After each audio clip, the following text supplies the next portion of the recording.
Something big is happening inside Reform UK, and it's not what anyone expected. After months of momentum and major wins, cracks are starting to show. Tensions are rising, names are being suspended, and the party that promised to do things differently is suddenly facing its first real test. What's going on behind the scenes? Let's get into it. But first, hit the like button and subscribe to the channel for more.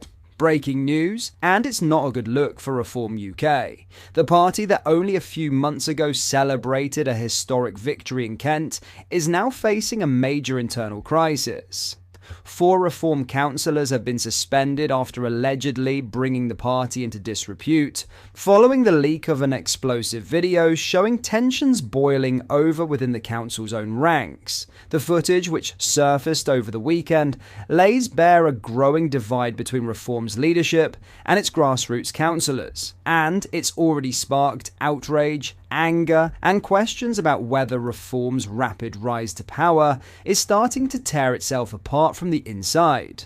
Reform UK confirmed that Paul Thomas, Oliver Bradshaw, Bill Barrett, and Maxine Fothergill have all had the whip suspended pending investigation. A party spokesperson said there was evidence that they brought the party into disrepute. According to reports, the suspensions are linked directly to a leaked video that exposed growing fractures inside Kent County Council. The footage showed the council leader, Lyndon Kemtaran, delivering a fiery message to her fellow councillors. At one point she said, "I am not a dictator or an autocrat. I like feedback, I like to discuss, I like to hear what everybody thinks. However, when it comes to making the really big decisions, sometimes you're just going to have to effing suck it up." That line alone has gone viral, and it's caused fury among members who felt the leadership was dismissing legitimate internal criticism. One of those suspended, Paul Thomas, reportedly questioned whether Reform had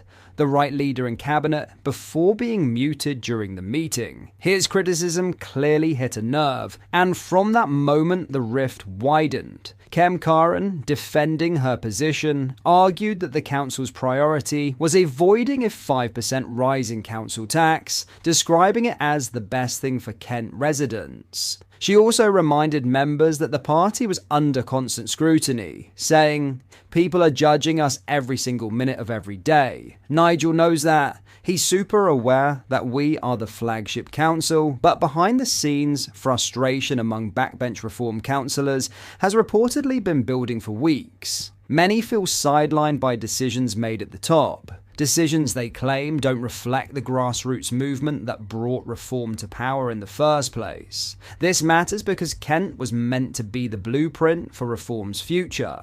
When they stormed to victory in the May 2025 local elections, winning 57 out of 81 seats, it was seen as a turning point. The first time a new party had taken control of a major county council in decades. It ended a nearly 30 years of Conservative dominance, sending shockwaves through Westminster. But now, less than 6 months later, that triumph is being overshadowed by infighting, leaks, and public embarrassment. And it's not just about one council, it's about Reform's credibility. For a movement built on the promise of integrity, discipline, and doing politics differently, this internal chaos risks damaging the entire brand. At this stage, it's unclear who leaked the video or whether these suspensions will lead to permanent expulsions. But what's certain is that Reform UK's image has taken a serious hit. Nigel Farage now faces a difficult balancing act, keeping control of a party that's growing fast, but also fracturing fast. If Reform can't hold itself together at the local level, it raises a brutal question. How will they manage power on the national stage? For now, the message is clear. Reform UK's internal war is out in the open, and it's getting ugly. In other news, David Lammy has claimed that Vladimir Putin wants Nigel Farage to win the next general election, arguing that the Russian president's goal is to divide Europe and weaken the continent's political unity. Speaking at a conference of European socialists in Amsterdam, the Deputy Prime Minister told delegates that Labour and its centre-left allies are winning the global battle against right-wing populism, but warned that the movement remains organised and dangerous. Lammy, who also serves as Labour MP for Tottenham, cited examples of alleged Kremlin links to far-right movements across Europe, referencing former Reform UK leader in Wales, Nathan Gill, who was found guilty of accepting money from Moscow. Nigel Farage says he's stunned by the fact his former party leader in Wales took Russian bribes, Lammy said. But we're not stunned, because the Kremlin has a proven track record of supporting the networks that want European unity to fail. His remarks come amid continued controversy surrounding Farage's past comments on Russia and NATO. The Reform UK leader, who now represents Clacton, previously suggested that the West's ever eastward expansion through NATO and the EU helped provoke Vladimir Putin's invasion of Ukraine, a statement that drew widespread criticism. Farage later clarified that, of course, it's Putin's fault, and has since described the Russian president as a very bad dude. Lammy went on to accuse prominent right-wing politicians of forming what he called an international network, aimed at destabilizing democratic institutions and exploiting public discontent. Right now, the populist right, even as it champions barriers and borders, is organizing and sharing more effectively as an international network than we are, he said. Acknowledging widespread frustration across the electorate, Lammy said the current political volatility across Europe reflects a growing appetite for change. We all feel this stress and uncertainty because our people are suffering, he said. And we all know they are looking both left and right for the change they crave. This means politics is wide open. The Deputy Prime Minister also reiterated Labour's pro-European stance despite Britain's departure from the EU, insisting that Brexit did not sever the UK's identity as a European nation. He pointed to Labour's 2024 general election victory as evidence that the centre-left can still prevail.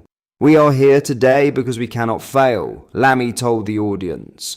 "We are in a race to shape the politics of the 21st century with the populist right. We are winning worldwide, highlighting centre-left successes abroad." Lammy cited recent electoral wins in Canada, Australia, and Norway as proof that progressive politics remains resilient. "In July last year, we won in Britain with a historic majority, ending 14 years of Tory rule," he said. "Since then, we've kept winning." He concluded his speech with a sharp warning about Farage's political strategy, claiming that the Reform UK leader uses grievances against the courts to undermine democratic trust. "This is his playbook," Lammy said. "That's why in our elections they shall not pass. Why in your elections they shall not pass. Across Europe they shall not pass."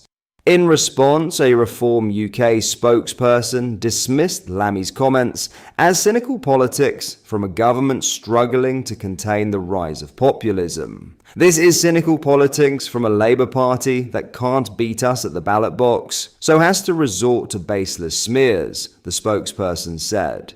"Their desperation is embarrassing." What are your thoughts on what we discussed in today's video? Let me know down in the comment section below. If you've not yet already, make sure you do drop a like on this video and subscribe to the channel for more British content. Thank you, take care, goodbye.